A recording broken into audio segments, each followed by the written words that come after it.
নমস্কার বন্ধুরা, রন্ধনের স্বাদে আপনাদের সবাইকে স্বাগত। আজ আমি আপনাদের সাথে ডিমের কষার রেসিপি শেয়ার করব, যেটা ভাতের সাথে, রুটির সাথে, পরোটার সাথে খেতে কিন্তু দারুণ লাগবে। সবার প্রথমে ডিমগুলোকে আমি জলের মধ্যে দিয়ে দিচ্ছি। জলের টেম্পারেচারটা নর্মাল থাকতে থাকতেই আমি ডিমগুলো দিয়ে দিচ্ছি। অনেক সময় গরম জলে ডিমগুলো দিয়ে দিলে ডিমগুলো হঠাৎ করে ফেটে যায় আর ভেতর থেকে ডিমটা বেরিয়ে যেতে শুরু করে।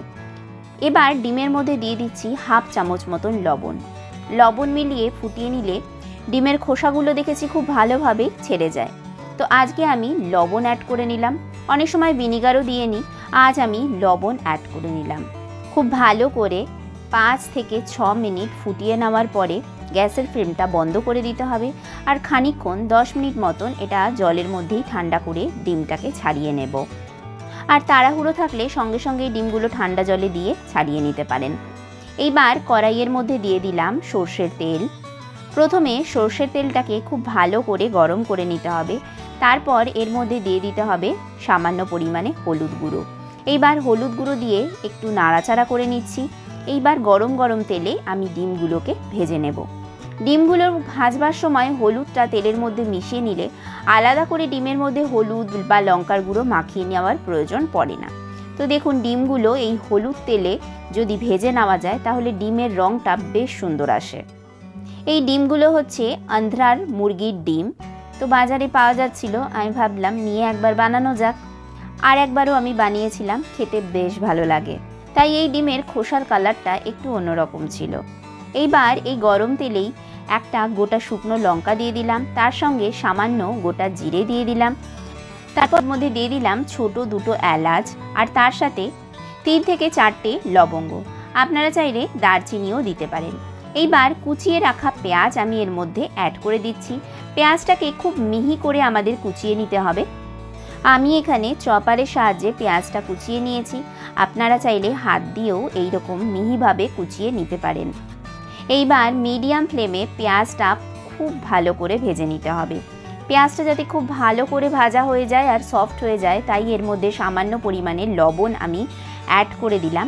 সবার প্রথমে এর মধ্যে দিয়ে দিলাম 1 চামচ মতন গোলমরিচ, তার সাথে 1 চামচ মতন মৌরি, আর এরই সাথে দিয়ে দিলাম 1 চামচ জিরে, 2টো এলাচ দিয়ে দিতে হবে এর মধ্যে, আর তার সাথে কয়েকটা লবঙ্গ, আর এর মধ্যে আমি দিয়ে দিলাম জয়িত্রীর কয়েকটা টুকরো। এরপরে এর মধ্যে দিয়ে দিচ্ছি গোটা ধনে। জয়িত্রী এর জন্য দিলাম যে এর ফ্লেভারটা ভীষণ ভালো আসবে। সমস্ত মশলাগুলোকে হালকা রোস্ট করে নিতে হবে। খুব বেশি রোস্ট করব না, জাস্ট হালকাই রোস্ট করে নিয়ে একদম ঠান্ডা করে নিতে হবে। তারপর ঠান্ডা করে নেওয়ার পরে এটার একটা পাউডার বানিয়ে নিতে হবে। তো দেখুন, হালকা রোস্ট হয়ে গেছে। আর বেশিক্ষণ এটা রোস্ট করার প্রয়োজন নেই, 1 থেকে 2 মিনিটই মতন সময় লাগে লো ফ্লেমে রোস্ট করে নিতে। এই প্যানটা খুবই ছোট, তাই তাড়াতাড়ি রোস্ট হয়ে যায়। তো দেখুন, সামান্য ঠান্ডা করে নেওয়ার পরে আমি একটা এর পাউডার বানিয়ে নিলাম। এইবার দেখুন পেঁয়াজটা কতটা ভালো করে ভাজা হয়ে গেছে মশলাটা বানাতে বানাতে। আমি একটু ফ্লেমটা মাঝে মধ্যে লো করে দিয়েছিলাম আর কখনো কখনো মিডিয়াম। এইরকমই ব্রাউন করে ভেজে নিতে হবে।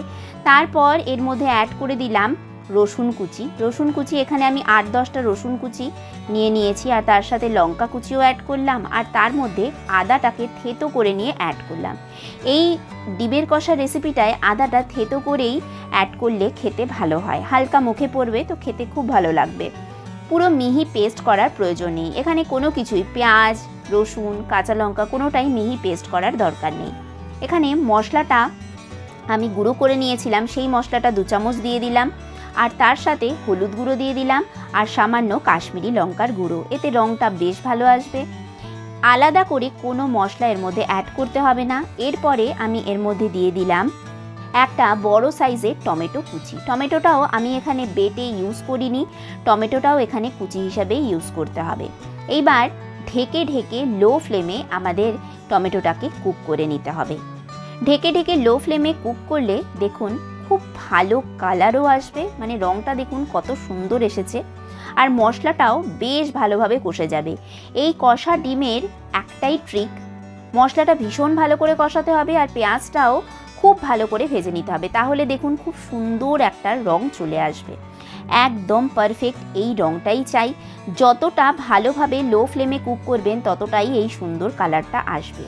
এইবার এই মশলার মধ্যে দিয়ে দিলাম সামান্য পরিমাণে জল। খুব বেশি জলের ব্যবহার করতে হবে না, খুব সামান্য পরিমাণেই জলের ব্যবহার করলাম। আপনারা যদি বেশি গ্রেভি খেতে পছন্দ করেন তাহলে সেক্ষেত্রে আপনারা বেশি জল দিতে পারেন। যেই হালকা ফুট ধরবে ঝোলে তখন এর মধ্যে দিয়ে দিতে হবে ভেজে রাখা ডিমগুলো। এইখানে আমি ভেজে রাখা ডিমগুলো এর মধ্যে অ্যাড করে দিলাম। এইবার ফ্লেমটাকে করে দিতে হবে কখনো কখনো মিডিয়াম, কখনো কখনো লো। খুব ভালো করে গ্রেভিটাকে ডিমের সাথে ফুটিয়ে নিতে হবে আর একটু টানিয়ে নিতে হবে, তাহলে এটা খেতে সত্যিই খুব ভালো লাগবে। এবার আমি দিয়ে দিলাম স্বাদ মতন লবণ। পেঁয়াজে আমি একটু বেশি লবণ দিয়েছিলাম, তাই খুব বেশি লবণের ব্যবহার করলাম না, কারণ এই যে গ্রেভিটা আমি একটু টানিয়ে নেব তখন আবার লবণের পরিমাণটা বেশি হয়ে যাবে। তো দেখুন অনেকটাই টেনে এসছে, দেখতেও বেশ সুন্দর লাগছে, আর একটু ঠান্ডা করে নিলে আরোই ঘন আর গাঢ় হয়ে যাবে। একদম পারফেক্ট হয়েছে দেখতে, দেখতে যতটা পারফেক্ট হয়েছে না খেতেও তার থেকে বেশি ভালো লাগবে। তো সবশেষে আমি এর মধ্যে দিয়ে দিলাম সামান্য ধনেপাতা কুচি। তো দেখুন এই ডিমের যে কষাটা দেখতে কতটা ভালো লাগছে। এবার সবশেষে একটু কাঁচা লঙ্কা চিড়ে আমি এর ওপরে দিয়ে দিলাম, এতে গন্ধটাও বেশ ভালো আসে আর দেখতেও দেখুন কতটা অ্যাট্রাকটিভ লাগছে। গ্যাসের ফ্লেমটা বন্ধ করে দিয়েছি। এইবার এটা সার্ভিং প্লেটে বা সার্ভিং বোলে আমাদের বার করে নিতে হবে। তো দেখুন একদম পারফেক্ট হয়েছে, ভাতের সাথে, রুটির সাথে, পরোটার সাথে খেতে কিন্তু দারুণ লাগবে। কখনো রুটির সাথে এরকম বানিয়ে খেয়ে দেখবেন, অসাধারণ লাগে। তো দেখুন গ্রেভির কনসিস্টেন্সিটা দেখুন কতটা সুন্দর হয়েছে। যদি রেসিপিটা ভালো লেগে থাকে তাহলে বন্ধুরা লাইক করতে ভুলবেন না, আমার চ্যানেলটাকে সাবস্ক্রাইব অবশ্যই করবেন। এই নিত্য নতুন রেসিপি দেখার জন্য আমার চ্যানেলটা অবশ্যই সাবস্ক্রাইব করবেন। আবার দেখা হচ্ছে নেক্সট ভিডিওতে। সবাই সুস্থ থাকবেন আর ভালো থাকবেন।